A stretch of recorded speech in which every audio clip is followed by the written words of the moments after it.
Boa tarde a todos. Estamos aqui iniciando mais um dia da nossa semana acadêmica. Dia de hoje teremos o tema comunicação e meio ambiente durante o nosso penúltimo dia de semana acadêmica. Nós teremos como assunto do dia primeiro o ecofeminismo, as mulheres salvarão o planeta, com Vanessa Lengruber. Depois teremos gestão ambiental na prática, experiências de um profissional em diferentes áreas, com Viviane Dornelles, e dia a dia de uma gestora ambiental, desafios e conquistas, com Mônica Moreira. E ao fim, para encerrar nossa semana acadêmica, teremos também a divulgação dos projetos do curso de gestão ambiental da UFPEL, com o professor João Carlos de Oliveira Coglin.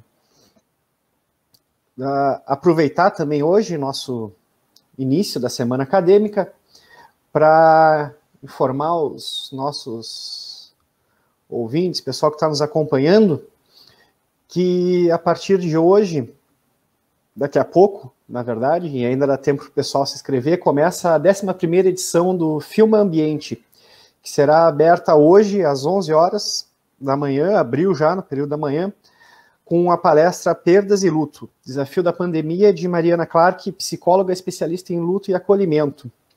E hoje à noite teremos também uma apresentação de um filme, né, que será a Arca de Anote. Esse evento ele é totalmente gratuito, a gente vai ter ele rolando aqui nas nossas legendas, com o link para o pessoal que se interessar e quiser acompanhar.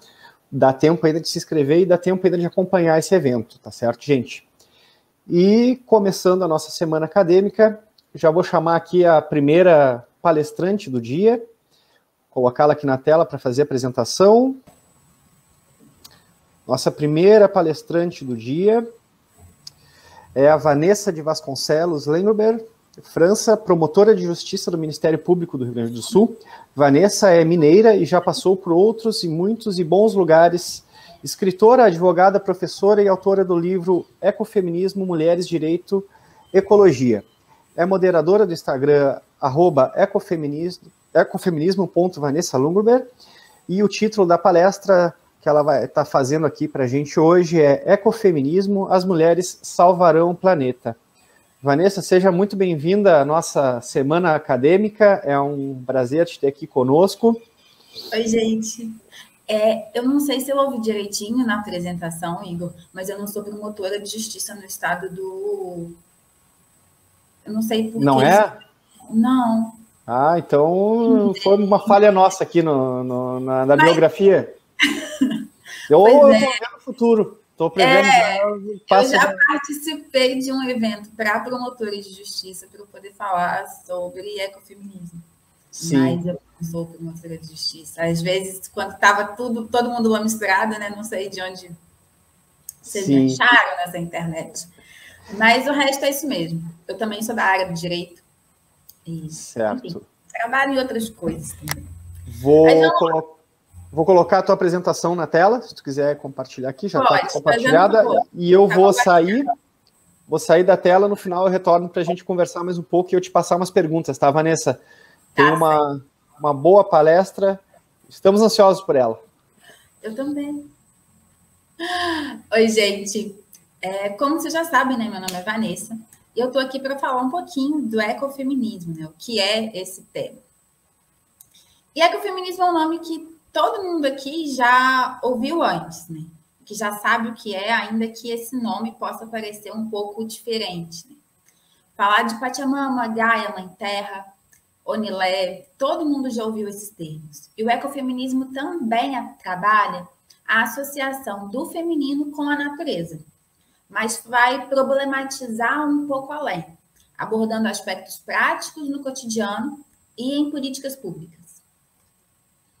Depois eu vou passar direitinho nos slides com as referências e com as fotinhos, mas a primeira mulher que disse, né, que usou esse termo ecofeminismo, apesar de já existir, mas foi a primeira que nomeou, é a Françoise Delbonne.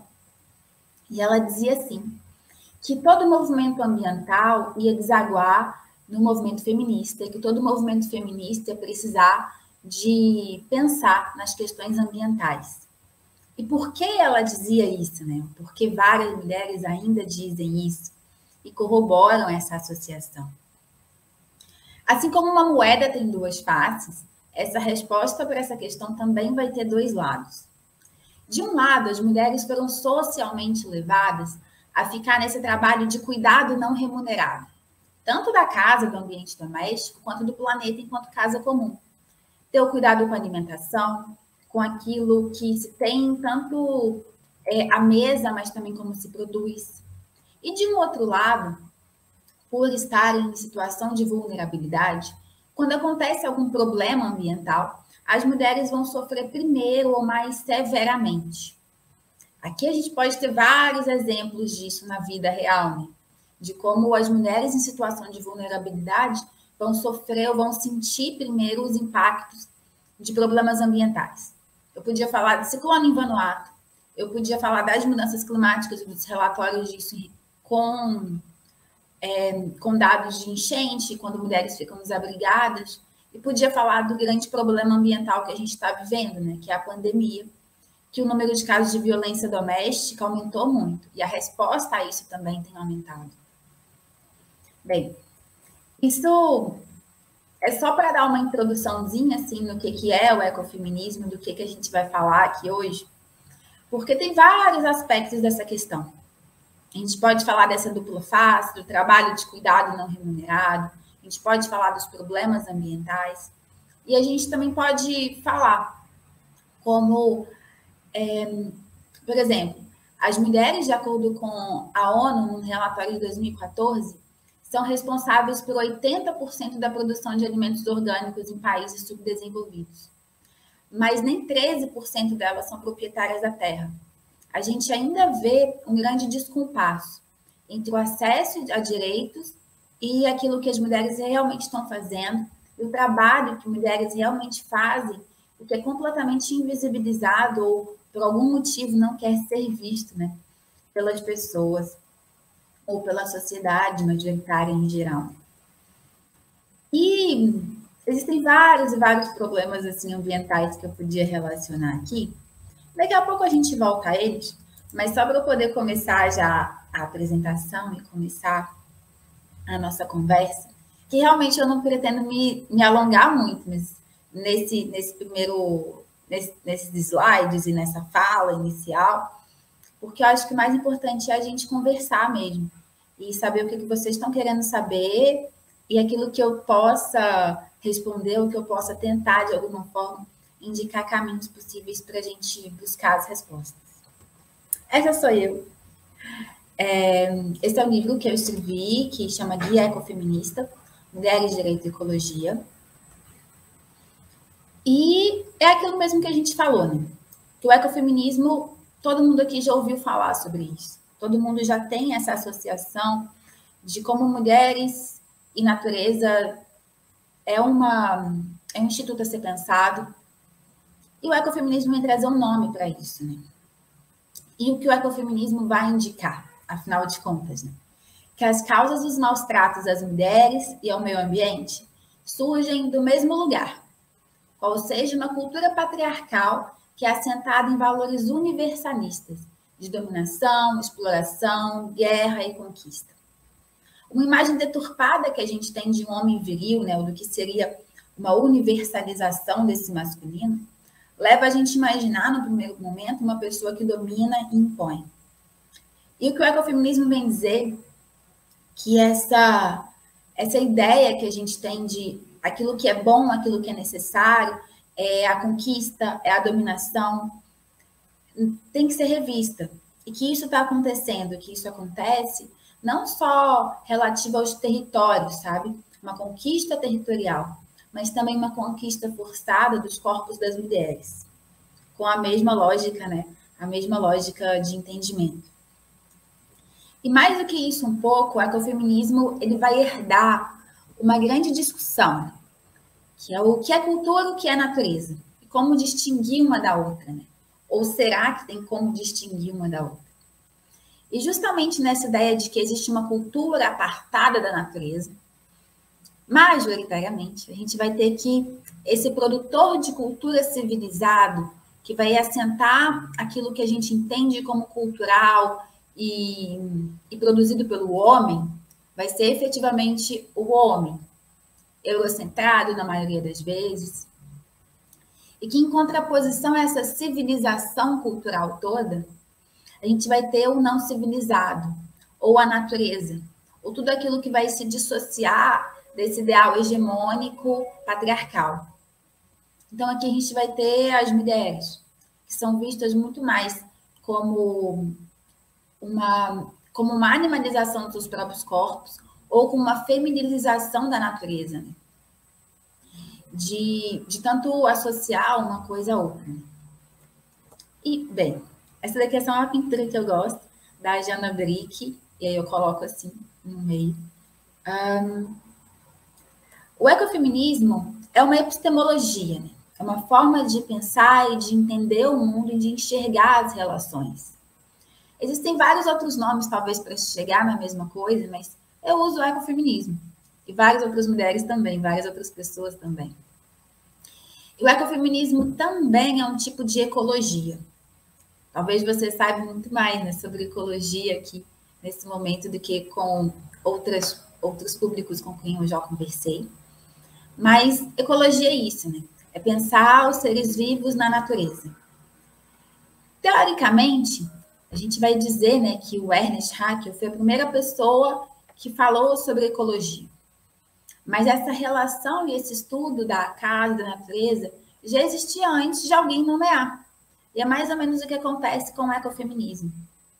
Às vezes a gente diz assim, que o ecofeminismo surgiu na França.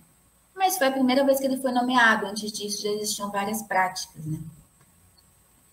E por que a gente estuda ecologia? Por que a gente também estuda ecofeminismo? Para ter conhecimento, transformação e para entender o que é um antiespecismo. Esse antiespecismo que é tão importante para o ecofeminismo também. O antiespecismo vai entender que não existe uma espécie melhor do que a outra.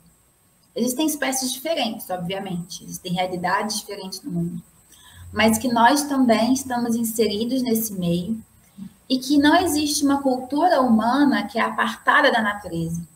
Mas aquilo que a gente produz, aquilo que a gente é, também é natureza, afinal de contas, né?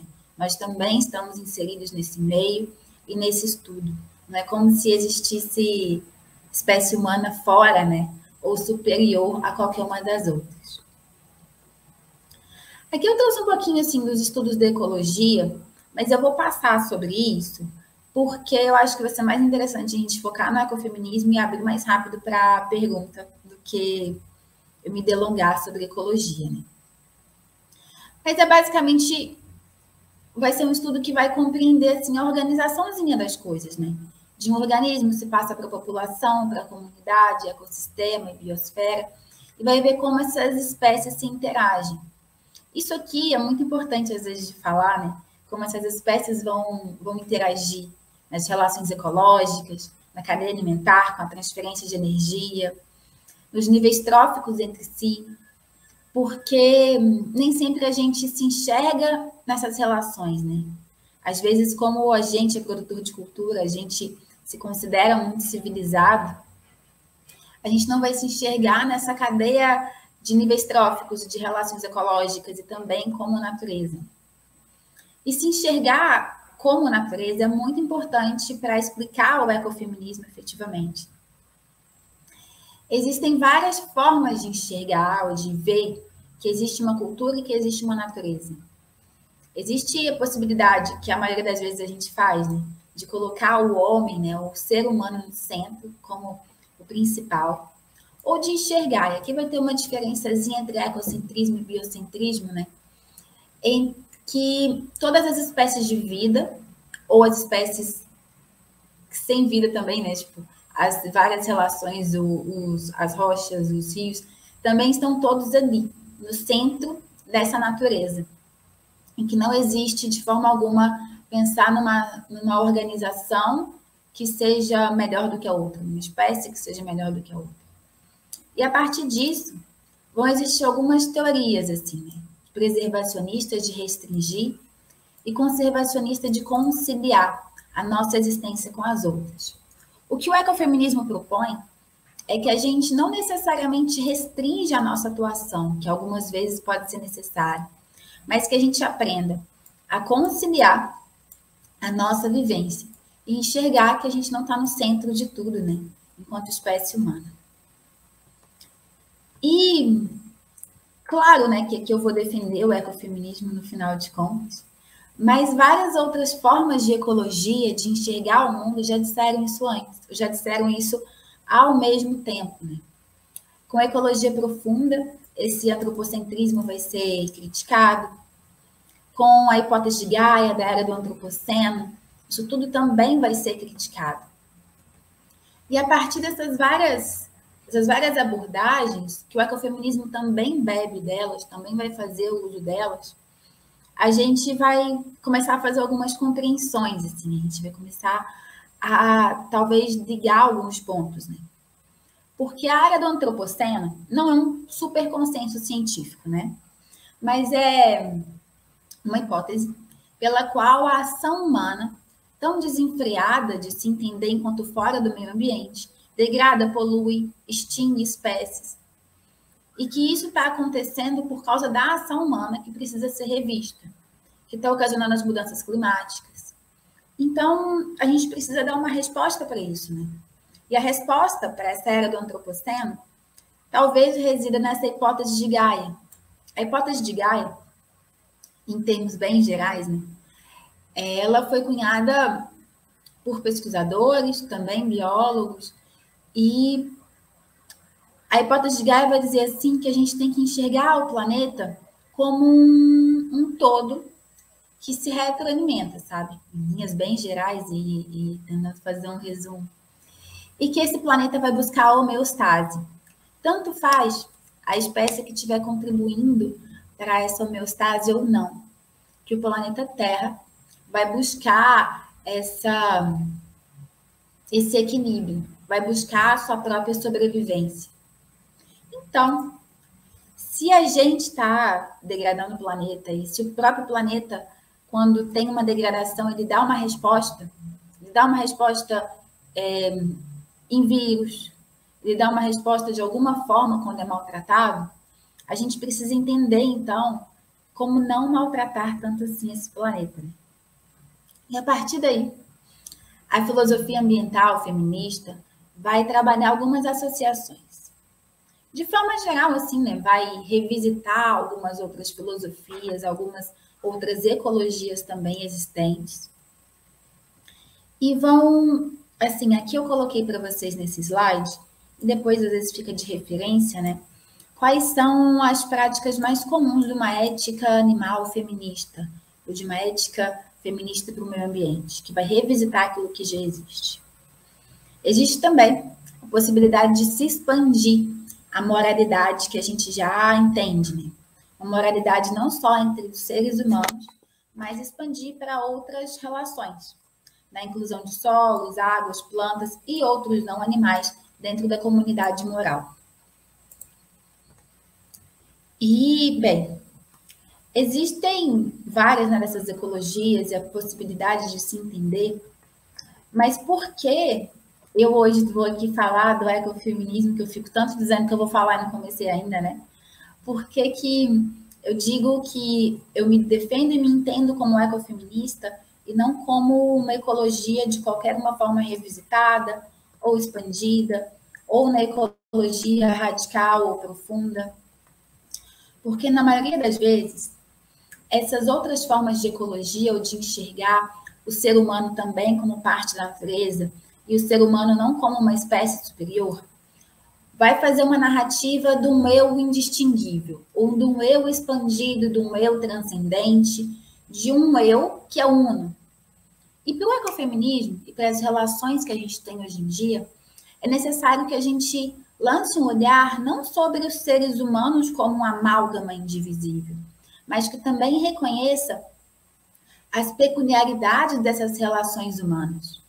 Porque só dizer que o ser humano é mais um no meio ambiente, também é a natureza, isso não é capaz de solucionar os problemas.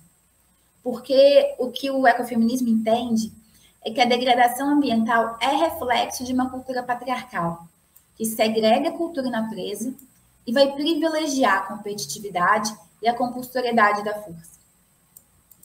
Então, o ecofeminismo vai defender comunidades, aqui falta um D antes desse A, né? Comunidades, afeto, e um olhar sensível para as necessidades que se tem, né, a partir daí. Bem, o ecofeminismo, teoricamente, começa com esse nome em 74, quando a Françoise d'Aubonne, uma francesa, vai escrever um livro chamado Le Féminisme ou la Mort, Feminismo ou a Morte. Sim, ela conhecia a Françoise d'Aubonne, existem feministas aí, ela conhecia a Françoise d'Aubonne. Mas antes dela falar sobre isso, outras mulheres, e aqui eu menciono, por exemplo, a Rachel Carson, vão ter uma atuação muito forte na defesa do meio ambiente e de relacionar os problemas ambientais com aquilo que as mulheres vão estar sofrendo e de tentar realmente mudar alguma coisa. E essa década de 70 para 80 foi uma grande eclosão assim, de movimentos ecofeministas ao redor do mundo. A gente vai ter a Françoise d'Aubonne, em 74, com o livro dela. No mesmo ano de 74, o movimento chípico na Índia vai explodir. O que é um movimento chípico, né? Quando alguém diz para mim e faz uma piada assim, ai, ambientalista só abraça a árvore. Eu respondo que abraçar a árvore é muito eficaz. Era exatamente fazendo como se fosse um grande abraço assim na floresta, né, na Índia, naquele momento, que as mulheres se juntaram para poder defender uma floresta diversa em pé, contra uma monocultura. E esse foi o movimento típico que foi dando respaldo para outros movimentos que foram surgindo na Índia e que foram inspirando assim, grandes ecofeministas que a gente tem hoje em dia, que são vivas, né? Assim, a Vandana Shiva, que faz live com a Cara Delevingne, que é uma supermodelo internacional, sabe? E bem, além da Índia, né? O movimento Cinturão Verde no Quênia, com a Wangari Maathai, que talvez seja, assim, uma das ecofeministas que eu mais admiro de todo o universo, que na década de 77 começou esse movimento Cinturão Verde, que basicamente, por meio do plantio de árvores e da educação ambiental com a comunidade, se transformou aquela localidade no Quênia, que estava degradado, que não tinha água, que o solo estava... Enfim, se refez todo aquele lugar para ter alimentação, qualidade de vida e educação ambiental para a comunidade que lá morava. Na década de 80, vai ter a primeira conferência ecofeminista nos Estados Unidos. Em 83, a Margarida Alves aqui, né, que é uma brasileira de grande destaque, no movimento da agroecologia, no movimento das mulheres rurais, e aqui no Brasil, de forma como um todo, né, aqui na América Latina, o movimento de mulheres rurais é muito forte. Aqui eu mencionei só a Margarida Alves para a gente ter um norte, assim. E é também é importante eu destacar aqui que a Margarida Alves ela não se intitulava ecofeminista, não era um termo que era usual aqui na América Latina nessa época, apesar de ser na Europa, nos Estados Unidos, no Quênia, na Índia. Aqui no Brasil não era ainda. Mas a Margarida Alves tem práticas que a gente consegue reconhecer como ecofeminista. E esse ecofeminismo ele chega no Brasil de várias formas, né? Assim, ele é desenvolvido no Brasil de várias formas. Talvez a grande expoente que a gente tem é a Ivone Gebara. Ela é uma teóloga católica, mas escreve muito sobre ecofeminismo. E é a maior referência aqui na América Latina, talvez, assim, literária, quanto a isso. E várias outras mulheres, mais recentemente, que apesar de não se intitularem ecofeminista, tiveram um trabalho muito importante para pensar a natureza e para pensar a relação com as mulheres, como foi a Dorothy Stenger. Mas bem, só para dar uma carinha assim, né, e um jeitinho para vocês, a Rachel Carson, que eu mencionei primeiro, é essa daqui. Essa é a companheira dela. É o livro mais famoso que ela tem, chama Primavera Silenciosa, que foi responsável pelo banimento do primeiro pesticida moderno, né, o DDT. Essa é a Françoise d'Aubonne, a Vandana Shiva, só para vocês terem uma noção da carinha, e a Wangari Maathai, que é incrível, ela ganhou um prêmio Nobel, ela, assim, O legado que ela deixou foi realmente muito incrível para o ecofeminismo, mas para as mulheres e para o movimento ambiental e para o Quênia, enfim, para o mundo todo. E, antes de ser um nome teórico, né, ecofeminismo é uma prática. Por que eu digo isso, né? Porque sempre quando a gente vai falar de teorias, seja para falar de ecologia, para falar de ecofeminismo, para falar do que seja, a gente tem vários referenciais e vários livros que a gente vai mencionando, mas é muito importante não perder de vista essa prática, né? A prática que vem antes do nome teórico. E aqui, por exemplo, na América Latina, a gente tem uma prática muito forte de mulheres rurais, de mulheres no campo, de mulheres com saberes e conhecimentos que são, de alguma forma, desvalorizados por essa produção de cultura majoritária, assim, né? E patriarcal. Mas bem. O ecofeminismo, ele também vai ter uma relação com o feminismo da diferença. O genérico masculino, ele vai instituir-se como um monopolizador da legitimação da vida e vai se posicionar como uma medida do ser humano ideal. O feminino, a ele seria relegado uma tentativa de alcançar o masculinizante. O que isso quer dizer, né?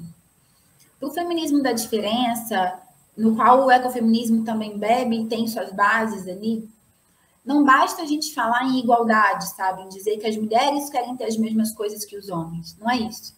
É dizer que as mulheres querem ter as coisas por si próprias, querem ser livres por si próprias e querem ter a própria cultura valorizada. E por que eu digo isso? Saberes tradicionais, assim, saberes tradicionais de conhecimento com a terra, de cuidado com a casa, de cuidado com si próprias, de sensibilização no trato do outro, são feitos por mulheres e são não valorizados, né? E o que o ecofeminismo diz é que não só isso tem que ser valorizado, como todas as pessoas podem fazer também, né? Todas as pessoas podem cuidar da terra também, todas as pessoas podem ter um cuidado. E que esse atributo do feminino, né, ele não tem que ser relegado, não tem que ser deixado de lado, mas que ele tem que ser desinvisibilizado pela sociedade.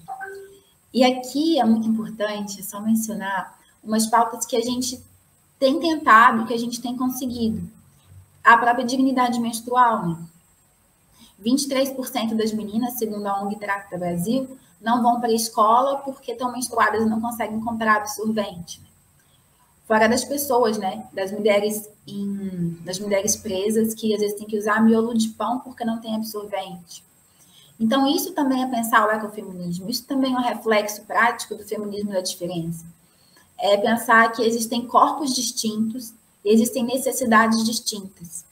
E que uma verdadeira equidade, né, um verdadeiro mundo que a gente quer que se forme, vai ser sensível a esse olhar, vai ser sensível às peculiaridades de cada pessoa. Né?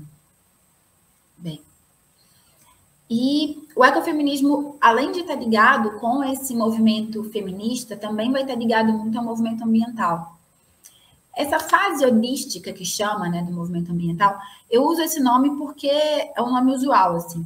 Mas eu confesso que recentemente o nome holístico tem me dado um pouco de reticência de usar ou não, né? Porque tudo virou holístico, né? E quando tudo é holístico, nada é. Mas a ideia é que na crise da modernidade, né? Do imperialismo econômico, de requerimentos de soberania alimentar, de compatibilização do equilíbrio ecológico com as campanhas antinucleares, que isso tudo, né, o movimento ambiental, ele vai passar a pensar não só uma realidade em si, mas vai se pensar o ecossistema, vai se pensar um todo. E que nesse todo, o ecofeminismo também vai se inserir. E também vai ter que, né, assim, rever quais são as peculiaridades de cada um desses eus, né, de cada uma dessas subjetividades que vão estar ali. E o ecofeminismo, obviamente, assim, né, eu vou dizer que tem muita pertinência ainda, e que é importante a gente defender nomes, né, por mais que nomes, às vezes, possam ter vindo de fora, ou que são nomes que estão se desenvolvendo, mas, bem, essa segregação da humanidade, né, entre homens e mulheres, machos e fêmeas, e uma relegação do destino do planeta apenas nelas, não parece adequado. E por quê, né? Porque quando é muito comum falar de ecofeminismo e alguém achar assim, nossa, então já que as mulheres sabem fazer tão bem o cuidado, já que as mulheres têm tanta noção do que estão fazendo, já que elas estão sofrendo mais os impactos ambientais, então vamos deixar que elas vão salvar o planeta. Vamos deixar, então, que as mulheres vão conseguir consertar tudo. E aí o que eu digo, basicamente, é que o problema que não foi ocasionado só pelas mulheres não tem que ser resolvido só por elas. E que dizer isso, né, é como se colocasse mais um fardo, é como se colocasse mais um peso para que as mulheres, além de tudo que já fazem, também terem que consertar os males ambientais que foram evidenciados pela lógica patriarcal. E que isso, né, além de tudo, vai eximir os homens ou o masculino, né, da responsabilidade e vai desconsiderar outras existências humanas não enquadrantes nos modelos de representatividade dual e fechado. E, bem, hoje o ecofeminismo ele se desenvolve e vai tomando outros caminhos um pouco diferentes das bases, né, que o instituíram, porque isso é muito comum de acontecer. A prática mostra novos caminhos, novas pessoas vão pensando e repensando sobre aquilo que já foi posto. E nesse momento, assim, de quarta onda feminista, talvez, a grande chave e o grande impasse que está se construindo, e quando eu digo que está se construindo é porque eu não vou ter uma resposta, né, já que está sendo feito, é que nós somos também natureza. As mulheres também são, os homens também são, e que como pensar a relação desse feminino, do masculino, do sexo do sexo, eu digo não sexualidade, mas do sexo em si, biológico, com as representações de gênero, como pensar isso tudo e como repensar aquela herança que a gente tem, né, da dualidade entre cultura e natureza e como tentar, de alguma forma, entender que a nossa cultura também é natureza, e que a nossa natureza vai ser lida culturalmente das mais diversas formas. E todos os seres humanos, né, todos os seres, na verdade, vão estar arraigados na natureza enquanto seres corpóreos, enquanto seres conectados no mundo que vão sentir de forma diversa. E por isso eu falei lá naquele pedacinho, quando a gente falava de ecologia, que outras formas de ecologia não me bastam. Porque eu não quero entender o ser humano como um todo único e igual. Que para mim é importante entender esse ser humano na natureza enquanto diverso, essa mulher enquanto diversa, essas mulheres enquanto necessidade, enquanto sentimento também, de forma diferente, mas conectado no mesmo mundo. E esse aqui talvez esteja chegando no finalzinho para a gente poder conversar, né? Que existe uma pluralidade e uma diversidade da vida e das manifestações. Existem várias verdades não excludentes e existem exclusões em certas verdades. E por que eu digo isso assim, e que para mim isso é muito importante de apontar? Quando a gente compreende que um ser humano é mais uma espécie entre as outras, que os problemas ambientais eles são ocasionados por causa de uma visão patriarcal de mundo, não como mais uma visão, mas como um patriarcado que se coloca como universalista, que se coloca como única possibilidade. E que talvez, né, o que indica para a gente é que essa única possibilidade não está funcionando, né? Que a gente tem que se abrir e tem que ver outras manifestações de vida. E ao mesmo tempo que a gente tem que ver a pluralidade, diversidade da vida e de opiniões e de verdades, e que é muito importante que a gente saiba coexistir nesse mesmo mundo, é também importante a gente identificar que as verdades que vão excluir a existência de outras vão ter que ser rechaçadas. Quais são elas, né? São as formas universalistas de mundo. São as formas que não vão enxergar o intercambiamento e essa compreensão da multiplicidade. Espero que isso tenha ficado claro de alguma forma. E o grande recado, né, do ecofeminismo é que nem as mulheres nem a terra são um lugar de conquista. Que a gente tem que destruir é o patriarcado e não o planeta, né? A gente tem que destruir essa forma única de se enxergar no mundo, né? De poder, de dominação, e não o planeta.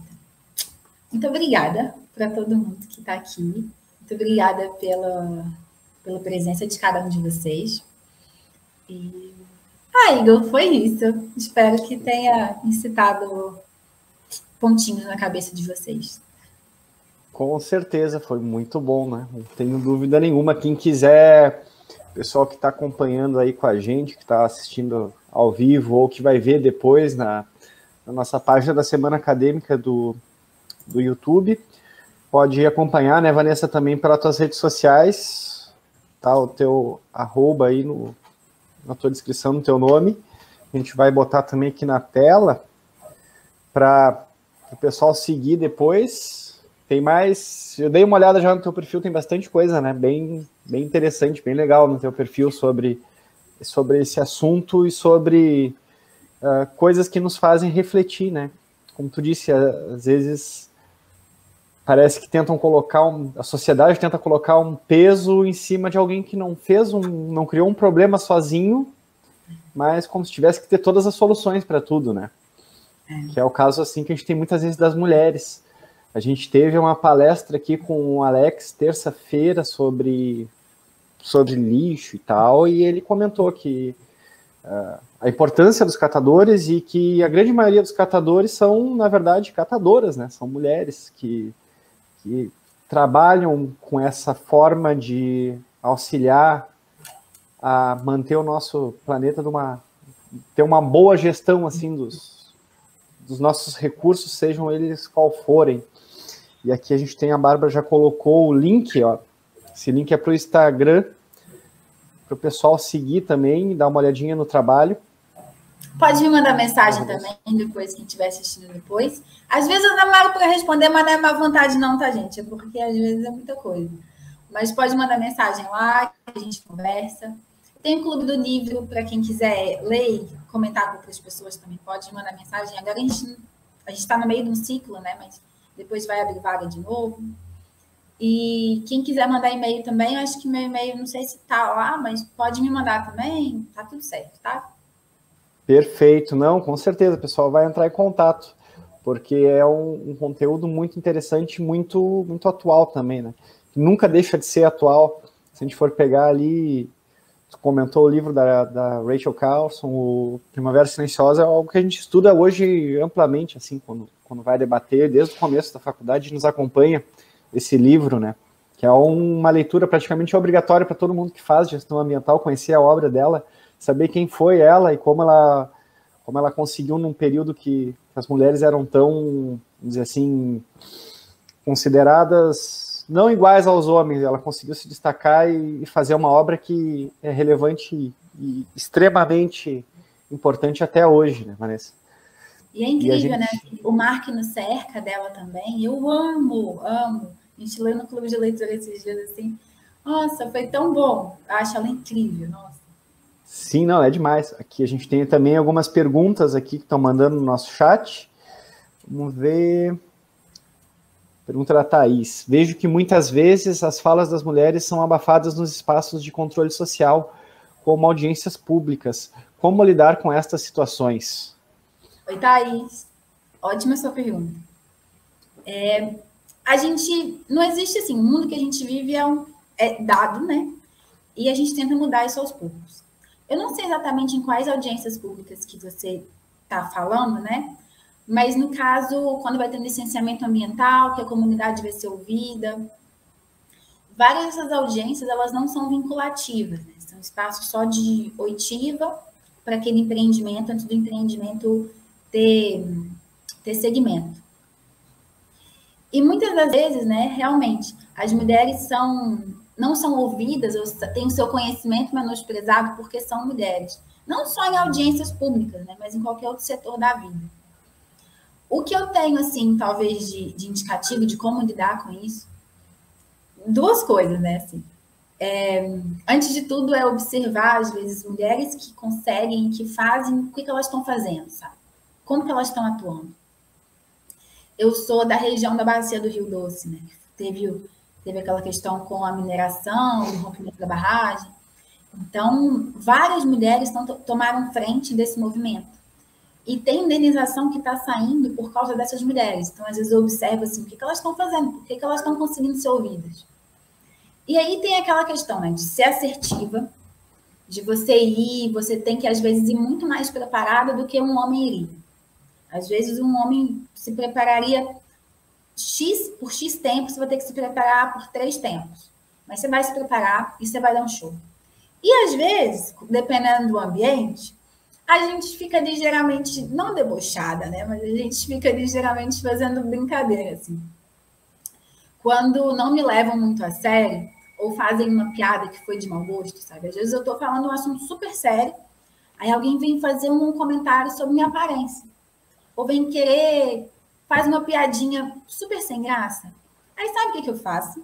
Eu digo assim, ai, desculpa, não entendi, me explica melhor. Claro que eu entendi, mas a gente finge que a gente não entendeu. E aí a gente deixa a pessoa sem graça. Isso é uma possibilidade também. Aí depois vão passar a te ouvir. E seja sempre assertivo. Se for possível, não vá sozinha, não saia. Não sei se eu estou te respondendo, depois você me fala se foi isso mesmo que você pensou. Não, mas eu acho que é bem isso assim que ela chegou a comentar, né? Porque, como tu disseste, às vezes, né, como é que eu posso dizer, essa visão da mulher ainda como um ser sensível e linkado, na maioria das vezes, à aparência é uma coisa que tem que acabar de alguma forma, né? Afinal, pessoas são pessoas, e essa questão de abafar, assim, em ambientes como esses de uma audiência pública, por exemplo, que são ambientes majoritariamente, grande maioria das vezes, masculinos, né? Eu imagino como é que deve ser o pessoal chegar e te ver chegando ali para dar uma aula, né? É uma coisa... Eu acho que eu tenho muita sorte, assim, não sei se é sorte ou se o que é. Vários homens da minha vida, eu digo isso para o meu pai, eu digo isso para o meu irmão, para meus primos, para os meus amigos, que são incríveis comigo. Eu passei a perceber e a sentir, talvez, as diferenças disso quando eu fui por outros meios. Sabe assim, eu fui estudar e não sei onde. Aí fui trabalhar e não sei onde. Eu falei assim, nossa, mas é assim mesmo que as mulheres estão sendo tratadas? E aqui a gente vê que existe uma abertura, sabe? Quando o ecofeminismo, as mulheres, né, a gente critica o patriarcado, não é criticando os homens, assim, aquele homem, todo homem X, não é isso, né? Às vezes é importante falar, a gente está aqui comigo, tem uma Maurício aqui nos comentários com a gente também. E não é isso, mas é porque existe uma forma universalizante de poder, sabe? Que vai dizer que só é civilizado, só é bom, só deve ser respeitado alguém que for cumprir esses requisitos desse grande masculino, desse grande senhor do Ocidente. Né?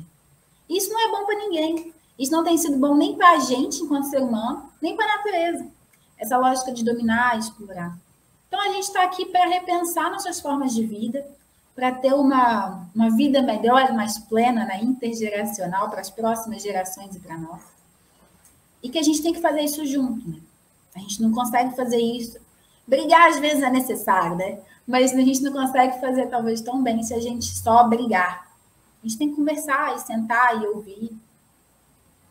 E essa questão de feminismo, e eu vou estender também até a questão de homofobia, racismo. A pessoa, para defender e para lutar contra esse tipo de coisa, ela não precisa necessariamente ser uma mulher ou ser, sabe, se enquadrar em qualquer uma dessas. Basta a pessoa ter a noção que, enquanto sociedade, nós dependemos de todos e vivemos em sociedade, por enquanto, organizada, e que a gente precisa ser tratado como igual, todos, e ter os mesmos acessos e a todos os serviços que a gente necessita para viver e ter uma vida com qualidade, né?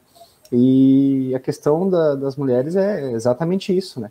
A igualdade, ela não é, como tu disse, uma briga, né? Ela é um direito que todos os seres humanos têm e tem que ser buscado, seja pelas mulheres, pelos homens, enfim, independente de cor, classe, credo, é uma batalha de todos nós, né? Não só das mulheres. Sim. E aqui a gente tem também uma pergunta do professor Maurício. Vanessa, gostaria de ouvi-la sobre a água e a fragilidade ou ausência de saneamento e seus impactos em meninas e mulheres. Uma pergunta muito boa, Maurício. É professor Maurício, né, de vocês aqui. Isso, professor Maurício. Muito boa, muito bom falar isso. Agora, essa questão de pobreza menstrual, né, tá muito, o assunto que está muito aí, né? Que aí tem as leis para ver o que vai fazer, se vai reduzir imposto, se vai distribuir, tá tudo isso acontecendo, né? Em vários lugares, em vários estados e na Federação Brasileira como um todo. Quando a gente fala de menstruação, várias mulheres também começam a pensar nos impactos disso, né? Tem um relatório da Fundação Heinrich-Böll, que chama Atlas do Plástico, ou algo assim, sabe? E nesse Atlas do Plástico vai dizer assim que as mulheres, por exemplo, que têm muito contato com plástico durante toda a vida, né? Assim, desde absorvente, com outras substâncias, vão encontrar, né, essa situação desfavorável. Isso não sou eu que estou inventando, né, gente? É uma pesquisa da Fundação Heinrich-Böll. E vai dizer assim que esses absorventes de plástico também são ruins para o planeta, né? Porque durante a média de anos de uma menstruação são produzidos cerca de 150 quilos de lixo, né? Que acaba em esgoto, em fonte de água, em aterro sanitário. Então é ruim para o corpo e também é ruim para o planeta. Então é uma pauta, assim, que é muito, em vários meios, assim, de utilizar, por exemplo, o bioabsorvente ou o coletor menstrual, ou alguma outra forma de se relacionar com a menstruação. Mas aí, né, quando a gente pensa nos seres humanos e na desigualdade social que é tão grande no mundo e no Brasil também, várias mulheres, várias meninas, várias pessoas não têm acesso a um saneamento de qualidade. Então, por isso, assim, que é impossível pensar, assim, que nem todo mundo, infelizmente, tem um banheiro em casa, ou vai ter um banheiro com água todo dia, e vai poder lavar o bioabsorvente, ou vai poder fazer a higienização do coletor menstrual, isso às vezes não existe. Então, o que a gente fala, né, assim, é que a gente fala de dignidade menstrual, a gente fala de acesso e o fim da pobreza menstrual, é pensando na multiplicidade de meninas que estão aí, sabe? Então, assim, algumas campanhas que eu gosto muito, né, algumas iniciativas que eu acho interessantes, é de pequenas fábricas, assim, né? Assim, amigas minhas, elas montam, tem umas 2, 3 amigas minhas que vendem bioabsorvente, e aí X% da renda elas colocam para esse absorvente normal de plástico, né? Para poder distribuir em outros lugares. Que eu não sei se foi exatamente essa pergunta do professor Maurício, se eu estou respondendo, né? Mas é ter essa sensibilidade, né? Que essa ausência de saneamento, ela é ruim de várias formas, assim, gente. E, nossa, tanto para esse período, assim, menstrual, né? Por causa dessas leis todas, por isso que eu estou trazendo aqui, de que às vezes as meninas não vão trabalhar, não vão estudar porque estão menstruadas, mas também que nem todo tipo de absorvente vai caber ali naquela realidade, infelizmente, né? E que a gente tem que mudar isso tudo, né? Tem que levar saneamento, tem que defender um saneamento básico para todas. Mas, enfim, é mais ou menos isso. Ele já respondeu, sim, Vanessa, é isso mesmo que ele queria, que era relacionado à pergunta dele. E a gente tem também aqui pessoal comentando aqui, pessoal gostou da tua fala, da tua palestra, a Milena Dias agradecendo, obrigado pela tua fala, foi lindo e muito importante para além de mulheres, pois temos que lidar com esse silêncio dado às mulheres diariamente.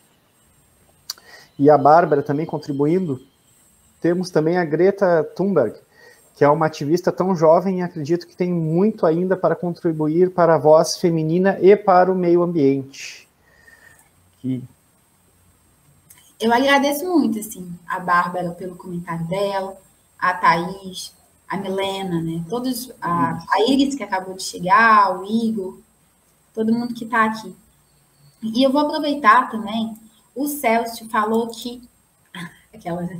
O Celso falou assim que males ambientais são evidenciados pela lógica patriarcal. E aí ele pergunta: sério que vocês acreditam nisso? Aí o que eu tenho para responder ao Celso é que não é acreditar no sentido de crença, sabe? É evidência científica. Eu tenho vários relatórios que mostram que, como esse da Fundação Heinrich-Böll, que quando tem um problema ambiental, as mulheres vão sofrer primeiro. E vão sofrer primeiro porque estão numa situação de vulnerabilidade, né?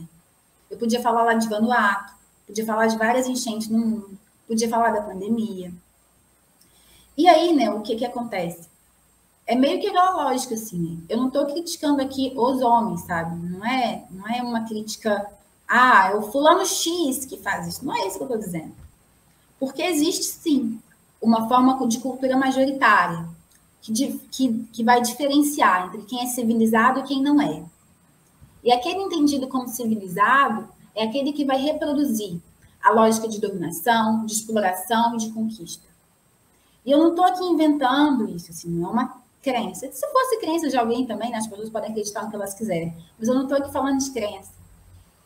E eu estou falando aqui que existe toda uma estrutura, não só social, mas uma estrutura econômica e política de dominar a terra, de buscar territórios alheios para conquista à força.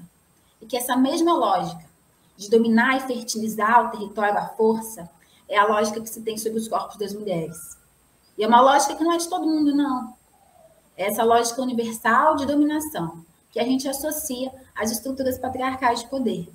Repito, não é de forma nenhuma assim, é um homem X, o homem Y, não é isso. É a forma pela qual nossa sociedade se moldou, né? A gente é moldado aqui no Brasil também pelo colonialismo, né? Por pessoas que chegaram aqui de vários lugares. O Brasil foi um país que teve escravidão por muito tempo. Então, a gente é um país que foi moldado por essas relações de colonialidade. E talvez é aquilo, né? Eu não me importo muito como alguém chama alguma coisa. Se a pessoa quer somar, né? Talvez, Celso, se for melhor para você, ao invés de dizer lógica patriarcal, você dizer lógica colonialista, tudo bem. Para mim, assim, eu dou nome de acordo com aquilo que eu vejo, os estudos que eu leio, as observações que se faz. Mas se você quiser chamar de outra coisa e a gente puder somar da mesma forma, por mim tá ótimo. Como é que eu posso te dizer? Às vezes as pessoas não têm muita noção, não têm muita capacidade de compreender um texto ou uma palavra, ou capacidade de interpretar aquilo que é dito, né? As pessoas às vezes entendem aquilo que elas querem entender, ou fazem uma forma de expor alguma ideia mais rasa, mais curta, mas foi muito bem colocado. Parabéns pela tua colocação. Não tinha nem visto ali, mas tá de parabéns. Deu mais uma aula no dia de hoje. Não poderíamos ter começado melhor o penúltimo dia de semana acadêmica, não é? E mais elogios aqui à Emília também, excelente palestra. Parabéns, Vanessa. A Diane Leal, demais, Vanessa, parabéns pela palestra e por debater com argumentos científicos e fatos, que eu acho que às vezes é o que falta assim, para muitas pessoas, é a noção assim, dos fatos. A sala de aula é muito boa e os livros são excelentes, são a coisa mais importante que nós temos, mas a vida e o mundo lá fora, ele é bem diferente. Às vezes ensina de uma maneira um pouco diferente para as pessoas algumas coisas, não é? Então, teus argumentos e os teus fatos, que eu acho que o principal que tu trouxe aqui hoje na tua palestra, não deixam dúvida do teu conhecimento e acima de tudo, da tua capacidade de expressar esse teu conhecimento que tu tem. Tá? Tu tá de parabéns. Assim, Obrigada. E temos também a Iris comentando. Parabéns, Vanessa. Obrigada. Enfim, temos aqui, parabéns é o que a gente mais tem, né? E gratidão por esse tempo que tu dedicasse aqui conosco nessa começo de penúltimo dia de semana acadêmica. Quero te agradecer em nome de toda a organização, quero te agradecer pelo tempo que tu disponibilizou para estar aqui conosco. Eu sei que, às vezes, a gente... por estar em home office, estar trabalhando de casa e estar muito em casa, a gente está disponível demais e disponível de menos também, porque acaba fazendo e aceitando muitas coisas ao mesmo tempo, mas tu conseguisse estar aqui conosco, chegou ali cedinho com o pessoal da organização e bateu um papo com a gente, repassou o material, então te agradecer espero que da próxima vez a nossa semana acadêmica a gente consiga fazer de uma forma presencial e, quem sabe, tu é de Minas, né? Tu mora em Minas? Eu tô morando em Minas. Gente, é tanta história, mas eu tô morando em Minas. Não, então a gente vai ter que rachar aqui para fazer uma passagem para te trazer na próxima semana acadêmica, porque com certeza assuntos como esse são não somente necessários e importantes de serem debatidos, mas coisas que têm que ser normalizadas no nosso dia a dia, né, Vanessa? Te agradecer. A gente racha junto ainda. Então tá feito, então. Tá feito. Muito obrigado, uma boa tarde para ti, um bom restante de semana. Pessoal que quiser seguir a Vanessa nas redes sociais, a gente já colocou ali o comentário da Bárbara e vai ter também depois no nosso vídeo, está no YouTube com o link para acompanhar o material dela, que eu tenho certeza o pessoal vai querer acompanhar, porque é muito bacana. Tá certo? Obrigada pela abertura, Igor. Obrigada pelo convite de todo mundo. Um beijo para todo mundo. Valeu.